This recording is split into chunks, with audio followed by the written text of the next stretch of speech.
전능하사 천지를 만드신 하나님 아버지를 내가 믿사오며 그 외아들 우리 주 예수 그리스도를 믿사오니 이는 성령으로 잉태하사 동정녀 마리아에게 나시고 본디오 빌라도에게 고난을 받으사 십자가에 못 박혀 죽으시고 장사한 지 사흘 만에 죽은 자 가운데서 다시 살아나시며 하늘에 오르사 전능하신 하나님 우편에 앉아 계시다가 저리로서 산 자와 죽은 자를 심판하러 오시리라. 성령을 믿사오며 거룩한 공회와 성도가 서로 교통하는 것과 죄를 사하여 주시는 것과 몸이 다시 사는 것과 영원히 사는 것을 믿사옵나이다. 아멘.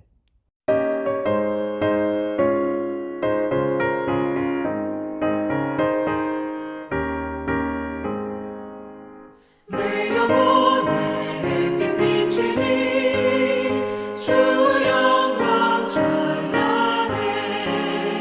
이 세상 어떤 빛보다 이 빛 더 빛나네. 주의 영광 빛난 광채 내게 비춰 주시옵소서.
내 영혼의 몸을 되어서 주와 함께 하실 때 그 평화 내게 깃들고 주 은혜 꽃피네. 주의 영광 빛난 광채 내게 비춰 주시옵소서.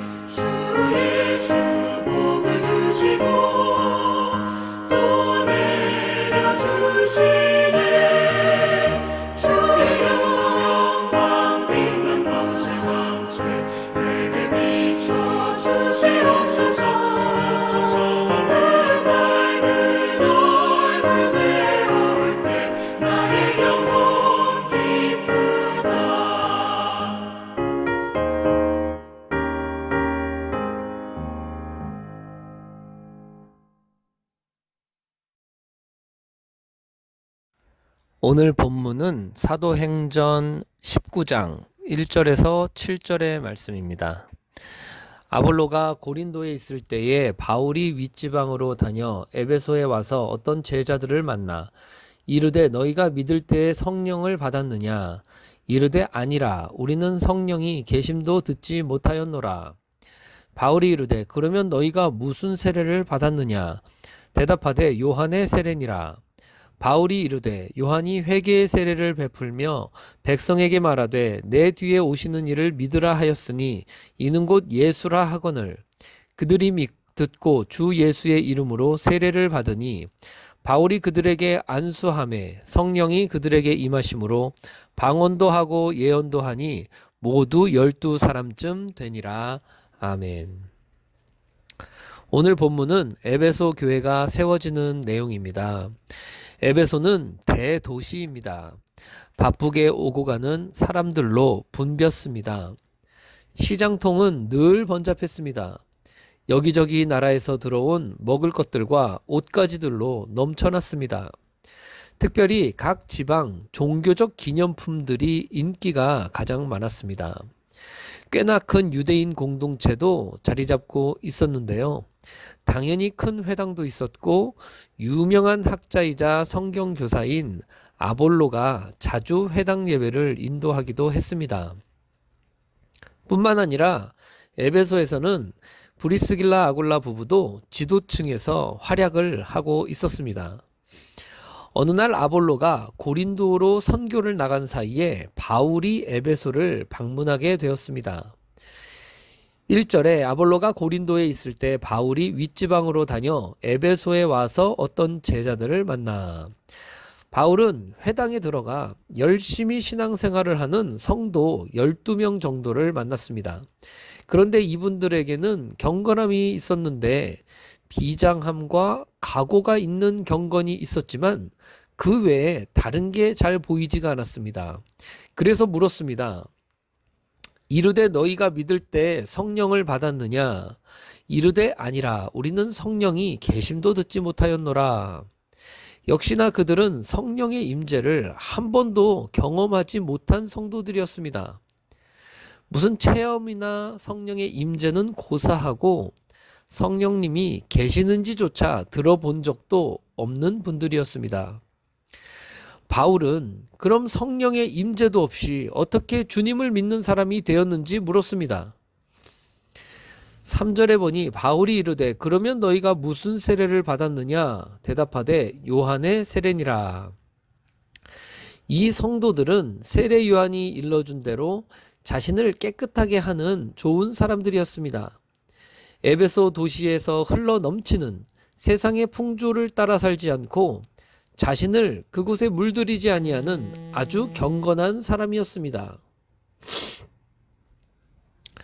그럼에도 불구하고 주님이 주시는 위로라는 것을 몰랐습니다.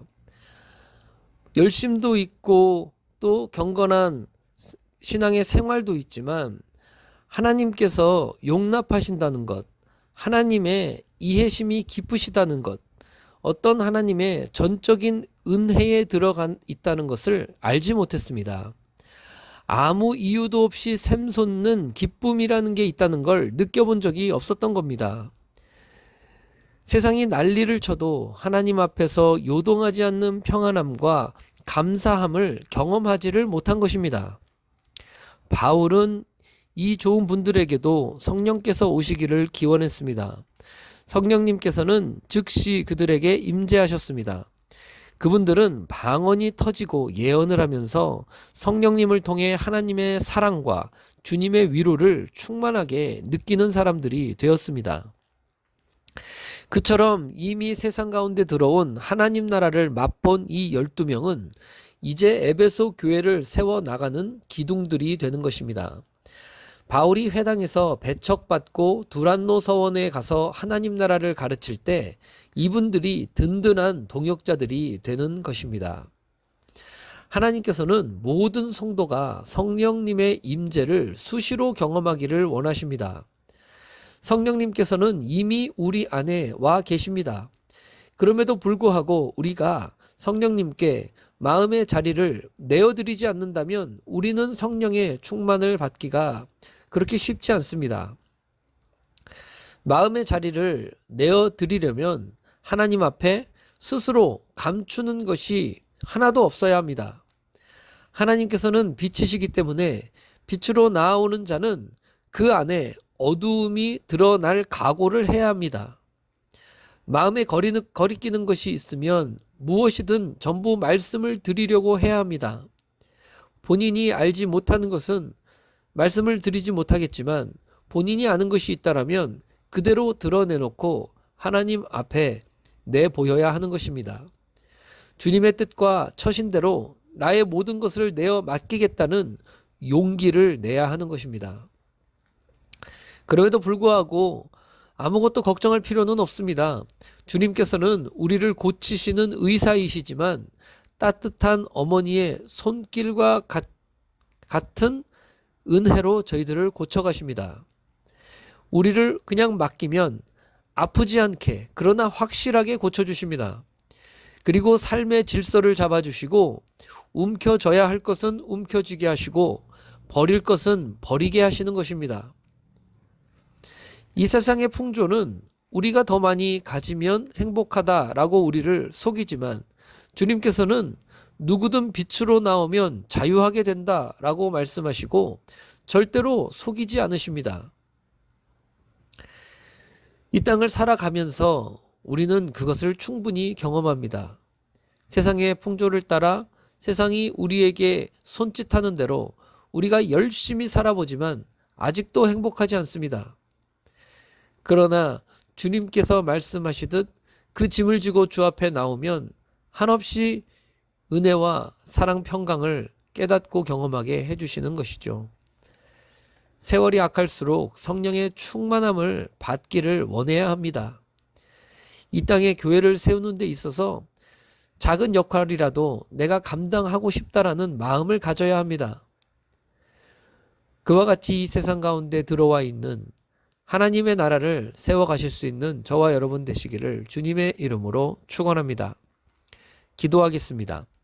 믿는 자에게 성령 하나님을 보내주시는 하나님 아버지, 믿음 주시고 성령님도 저희들에게 보내주시고 때마다 일마다 도와주셔서 감사를 드립니다. 두려움 없이 하나님 앞으로 나가 우리의 마음을 활짝 열고 주님께 고침받아서 자유와 평강의 삶으로 화답하는 우리 모두가 될 수 있도록 축복하여 주시옵소서. 예수님의 이름으로 기도하옵나이다. 아멘. 하늘에 계신 우리 아버지여, 이름이 거룩히 여김을 받으시오며 나라가 임하시오며 뜻이 하늘에서 이루어진 것 같이 땅에서도 이루어지이다. 오늘 우리에게 일용할 양식을 주시옵고 우리가 우리에게 죄 지은 자를 사하여 준 것 같이 우리 죄를 사하여 주시옵고 우리를 시험에 들게 하지 마시옵고 다만 악에서 구하시옵소서. 나라와 권세와 영광이 아버지께 영원히 있사옵나이다. 아멘.